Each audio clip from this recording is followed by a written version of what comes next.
We're excited to advance. Real excited how we played today. We shared the ball. I think we set at least I know a career high for our team, but maybe even a career for the new arena with 26 assists sharing the ball. And with that comes a pretty good shooting percentage from the field. That extra pass goes from a good shot to a great shot, and we're able to knock them down and get the pressure of first game off your back a little bit, and look forward to the next game. Obviously, it was a really nice game, and you guys came away with a massive win. Do you think it was going to be as much of a blowout as it was? No, I had the sleepless night. A coach just can never, I don't think, have a whole lot of confidence because I've been around long enough. It's March Madness. They call it madness for a reason. You know, it's either going to be sadness or gladness at the end of the day, and I just didn't expect or did not know how we were going to play after our last game. We sort of struggled with our focus, but for them to come out and play like they did is exciting. They pumped me up. So, no, I didn't think it was going to be this decisive. My end, you mentioned taking what the defense gives you. My end, with a double-double, D ended with 5 threes. And your team, you passed the ball a ton tonight. You mentioned a career high in assists. So what's it like just adjusting your offense based on what you see? Well, we don't adjust very much. They just run the offense and take what is given to them, and the ball movement is critical in that. And when the ball movement is really good and the players' movement is really good, then those are two pretty good combinations. So my hat goes off to my two-point guards. I had 14 assists. Kennedy had 9, and Jordan Hodges had 5. And Kennedy, especially, with 9-1. She had one turnover and 9 assists, and that alone is 18 points for us or more. Could have been a three-pointer from some of those 9 assists, but I don't know if I answered your question or not. You mentioned D, and D had 5 threes on the game. Yes. Career high from beyond the arc for threes made. What does she mean to this team, and especially when she gets hot like that? Well, she's always been a leader. She wins the tough man contest.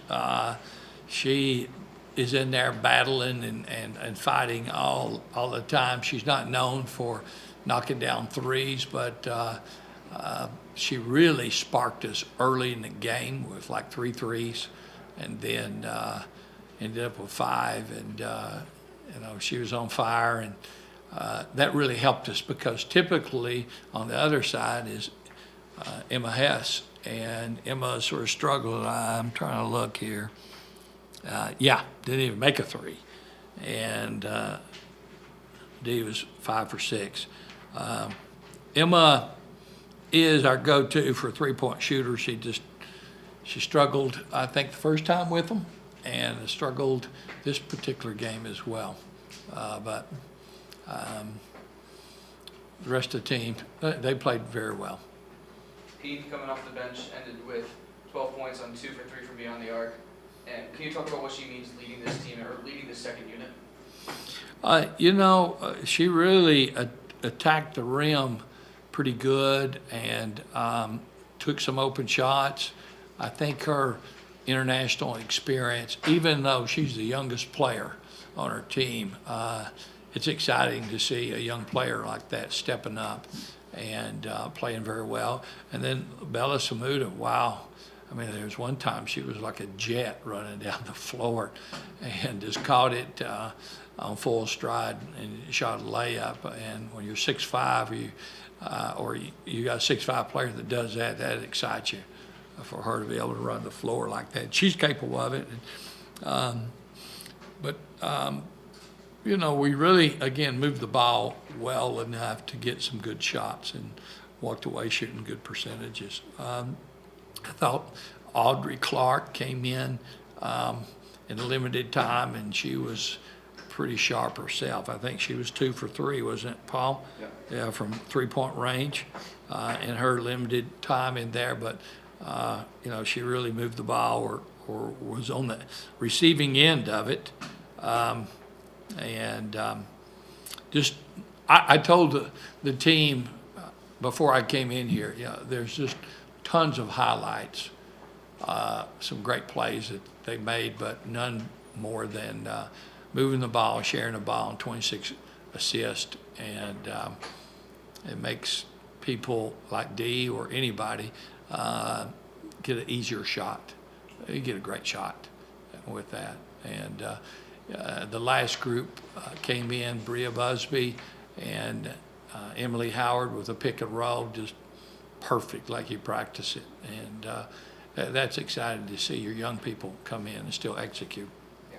On that play you mentioned, I saw Dee and Kennedy freaking out on the bench, hyping up their teammates. Yeah. What's it like having those guys leading the team and the energy that they provide? Yeah, they've been leaders for the team, and you know, they go hard in practice, and it's exciting for them to see teammates have success as well. So it's a real close team. I don't know if I've had a team that's as close as that group, and they've grown to be that way. And one of their mottos is one heartbeat. So I celebrate with them. You got 1 win down, 2 to go to claim the ASUN Championship trophy. What's your mentality going into the next game? Well, we're going to be watching some scores and watching videos already tonight. ASUN reseeds, so typically in a traditional, you wouldn't reseed. You'd know already who you're playing next, but we reseed, and we probably won't know till 9 or 10 o'clock tonight who it's going to be. I'm assuming Paul, Austin P won, or is that game over with? Austin P won. Okay. So it really comes down to a Lipscomb and North Alabama game, and those have been 2-point, 4-point games. And so if North Alabama wins that game, it throws the seeding off. And North Alabama is below Austin P, so Austin P would be coming here. So business as usual, back to your question.